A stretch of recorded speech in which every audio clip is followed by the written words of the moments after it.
আমরা যখন অনেক বেশি কাজ করি কিংবা আমাদের অনেক বেশি মন খারাপ থাকে, তখন কিন্তু আমাদের মাথায় একটা জিনিসই আসে, আর সেটা হচ্ছে যদি আমরা ছোটবেলায় ফিরে যেতে পারতাম, সেই রঙিন শৈশবে যদি একবার ঘুরে আসতে পারতাম।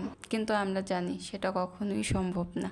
আবার ধরেন যখন আমরা ছোট ছিলাম তখন ভাবতাম কবে বড় হব। আসলে আমাদের মধ্যে কিছু কিছু ইচ্ছা থাকে যা কখনোই পূরণ হওয়ার মতো না বা হয় না, বাট কিছু মিষ্টি স্মৃতি তো সারা জীবন থেকেই যায়। এই যেমন ধরেন শীতের সকালে কুয়াশা ভরা চারদিকে মক্তবে যাওয়ার দিনগুলো, কিংবা সকালবেলা তাড়াতাড়ি ঘুম থেকে উঠে প্রাইভেটে যাওয়ার দিনগুলো।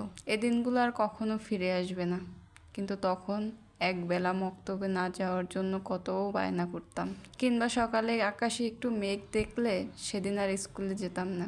আবার আমার খুব প্রিয় বান্ধবী যদি আমায় ফোন দিয়ে বলতো যে আজকে শরীর খারাপ আমার, আমি স্কুলে যাব না, সেদিন কিন্তু আমিও বলতাম তুই না গেলে আমিও স্কুলে যাব না।